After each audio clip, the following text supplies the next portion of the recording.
Welcome back everyone, and in today's video we are going to discuss the final round of the FIDE World Chess Championship 2023 played between two candidates, Ding Liren versus Ian Nepomniachtchi, and it's the 18th round, or you can see the last round, the 4th round of the rapid section.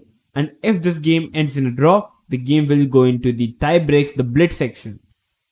After the 14 games in the classical system, after the completion of 14 rounds, the score have got tied 7 each. The game went to the rapid section. After 3 rounds, both the players drew their games, and in the 4th round, here we are going to discuss the game which decided who is going to be the world champion. I probably know that maybe everyone watching the videos already know who is the world champion, but still, let all those who don't know, let it keep a surprise for them. So Nepomniachtchi is playing with the white pieces, Ding is playing with the black pieces. It's the final round, it's the final game, because the player who wins it will become the world champion. So it's going to be epic fight. So till then, stay tuned and keep watching. So Nepo with the white pieces starts with 1e4. He's a lifelong 1e4 player. e5 by Ding, knight f3, knight to c6, bishop to b5, here we have a6, the royal loop is opening, bishop to a4, knight f6, short castle, bishop to e7, d3. So if you try to capture here, d takes. If you try to capture a pawn, being a pawn grabber, after knight into e4, black can also capture a pawn and the position is equal. So after d3, now white is really preparing to capture the knight. So here black first hits the bishop b3, and now playing the move d6, a4, bishop d7, h3, stopping the move like bishop g4, and also making the room for the king to run away in the future, king h2, basically preventing all the back rank issues in the future. Short castle, bishop to e3, developing the pieces, knight to a5, aiming for the bishop a2, pawn takes, and here we have knight to c3. So in the second round of the rapid section, this exact position was landed in the second round of the rapid section, and in that game, Nepo played the move bishop d2 followed by knight c6, knight to c3, and the game went on. Rook b8, knight into a4, and the game went on. So basically, the game went on to be a draw. So definitely, Nepo is having the white pieces. He do not want to draw the game again, so he have to change some move order. So now here first he went the move with the move knight to c3, hitting the pawn. But in this position, the bishop is already protecting the pawn. So black continues with playing the move rook b8, simply attacking the b2 pawn. Bishop to b1 by Nepo. So guys, do not try it at home, because playing a move like bishop b1 looks extremely terrible move. You're putting a bishop at a very random square. But guys, the idea behind bishop b1 here is white is preparing to capture the a4 pawn. So for example, if black captures the pawn, knight into a4, rook goes back, because you don't really want to give up the bishop for the bad knight, because it will only help white to get his pieces activated and have a very good position. So basically going back with the rook, because the rook is attacked. So knight to c5 is an extremely powerful move, basically baiting the knight and giving, basically this position is completely bad position for black, because like too many loose pawns. So I guess seeing the move knight c5 was after seeing the move knight c5, Ding Liren was not satisfied with his position. So that is the reason he didn't went for the move capturing the pawn on b2. Going to e8, defending the pawn, and here we have b3. You can't really capture because the knight is hanging up. So playing the move c5, putting the pawns at the dark squares to keep the bishop back. Knight into pawn, knight to c6. As I told you that giving up the bishop is not a good idea, because it would eventually help white to activate his pieces, and losing the bishop pair is already not a good idea. So knight to c6, the idea could be to reroute the knight to somewhere, knight to c3, and now playing the move a5, defending the pawn. Knight to d2, bishop to e6, knight to c4, and here we have d5 by Ding, trying to open up the position. Pawn takes, knight takes, bishop d2. So here capturing is also a fine move after bishop into knight c3 was a good move according to the engine, because capturing in this position is a bad idea because after I guess a pawn takes, or I guess even bishop b takes, and here d4 the move is a very strong move. It opens up the bishop. But bishop d2 a very passive move. Knight into bishop into, and now bishop into pawn into bishop to d8, and here as you can see the bishop on b1 looks extremely bad. The pawns are in the between. There is no way the light square bishop can escape. So bishop to d2, the idea is to play c3 d4, bishop c7 c3, the idea is to play d4, open up the bishop, and here we have f5 perhaps trying to attack on the king side and also opening up the rook. Rook e1, rook to d8, rook a2, rook queen g6. Couple of moves were played by both the players, rerouting the pieces, and here we have the move e4, trying to break the center. If you try to go back, it's not a good idea. After ed3, the pawns are doubled, so we have pawn takes, knight to e5. You can't really capture because after queen g2, I guess white is having a triple attack on the pawn, so it's not a good idea for black in this position, I guess. But here knight e5 simply getting a tempo, hitting the queen. Queen goes back, and here we have knight to d3 by Ding, hitting the rook.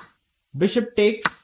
If we play a move like rook e3, now fe4 and the bishop is no longer hitting the pawn, so black is pretty comfortable. And if I just do a bit of trades, this position is winning for white. So basically after pawn takes, you must play the move rook b8, because after you take this position after knight into f2, I thought this is better for black, but here after queen into h7, okay, it's losing for black.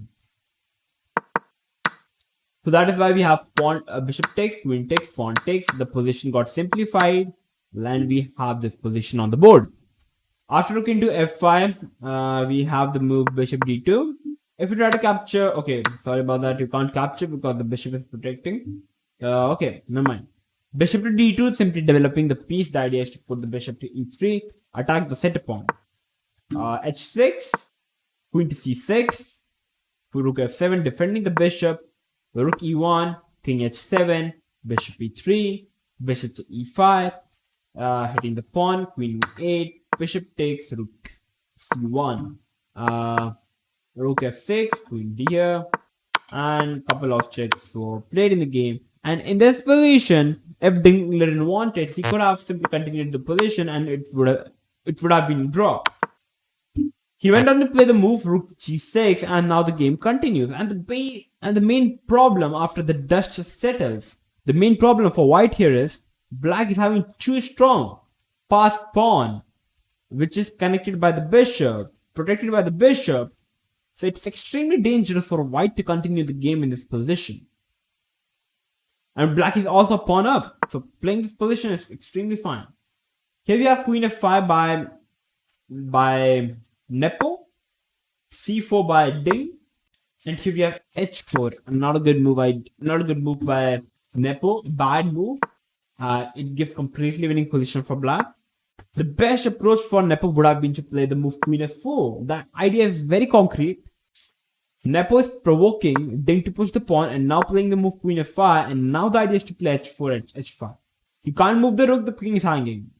You can't move the king because the rook is hanging. And the idea is simply to play the move h4, h5. But the basic point here is after c4, in this very position, Nepo went for the move h4, which was a bit too early because it allowed Ding to play the move queen d3. And as the pawn is on c4, the pawn is protecting the queen, and the position is winning for Ding. Queen f3, rook f6, pawn push, rook d1, queen g6, queen c8. You have to keep the queens or else black is simply going to win. Queen c8, rook c6, queen a8, rook to d6. Here at the place of playing rook g6, c2 would have been a better move because you can't play rook c1 because of bishop to h3, and after takes, I guess this is completely winning. This position is completely winning. But the basic point is, after c2, white is not going to put the rook to c1, but it's going to simply play the move rook to f1. And now going for the same idea is not a good idea because white can happily sack it. and I guess it's extremely hard for black to win this position, though it should be better because we have a piece against a pawn. But never mind, we have rook to g6 by Ding. He wanted to trade off the material. He thought, but like both the players were in extremely time trouble, 1 minute each. So they just played queen c4, queen check, king h2, a4, and bishop here. And after h3, the position is drawish, extremely drawish. But okay, the point here is Nepo have to find the best move. He went for the move queen to c7, which was a bad move, a blunder, the last blunder of the match. The best move would have been to first play the move h5. The point is to cover the g6 square, and now white is aiming to play the move queen c7 and threatening a mate. Ideas. Or even queen f7 available. So basically, in the game we have queen c7, which allowed Ding to retreat the queen to g6. If Nepo would have first went for the move h5, and if I just make a random move, queen c7, this position is winning for black. For white, you won't believe, but it is. You can't make a queen because it's one movement. And the game is over. So after, you can't push the pawn. If you try to protect the g7 square like bishop f8, still queen c7. And after queen c7, you can't again because it's still a mate. So basically, you have to play the move queen here. And after bishop takes pawn, queen takes, queen takes. It looks like black's perhaps winning because of this outside passed pawn. But the game is still raw because white is having the reputation. So black have to cover the light squares in order to stop the reputation. But after queen a8, that is impossible for black to push the pawn, because you have to play the move queen to c7, c2, and try to play the move a2. But you can't play the move queen c2 because the pawn is hanging. You can't push the pawn because the pawn is hanging. And if you try to play a move like queen c3 followed by queen b2 and try to push the pawn, the moment the queen goes to the dark square, white can keep checking the black king and it would be a draw. It would be a repetition. So white, in the end, the conclusion is it's a draw after h5. But he missed the move queen c7, which basically allowed Ding to win back with the queen. And after a couple of moves, you can see how black is simply progressing. Simply, and out of desperation, Nepo sacrificed every pawn, though it's not working, hoping that Ding will capture, but still it's a winning, but never mind. But basically it gives Nepo some chances to come fight back. But Ding is very smart. He didn't went for capturing the pawn, but played the move queen f5, and here it's a losing position. Yeah, you can see.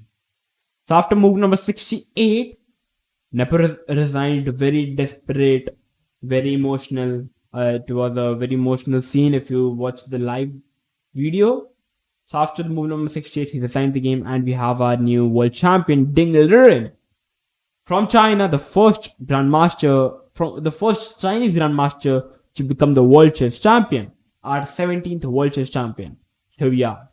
So this was the final game of the rapid section, and I hope that you guys must have liked it. This was the final game, and I would say this is the most crucial game of Ding Liren's chess career, as well as Nepomniachtchi's chess career as well, because yeah, this particular game helped Ding Liren to become the world chess champion. And yeah, that's it. Yeah, this was the game. So I hope that you guys must have liked it. If you did, then make sure to like the video, share this video with everyone to know about this 17th world champion. We have our 17th world chess champion in our chess community. So make sure to share this video with everyone, and make sure to subscribe to our channel. If you are new to our channel, I'm going to come up with these instructive videos like this. So till then, stay tuned and keep watching One Shot Chess. Now get out of here.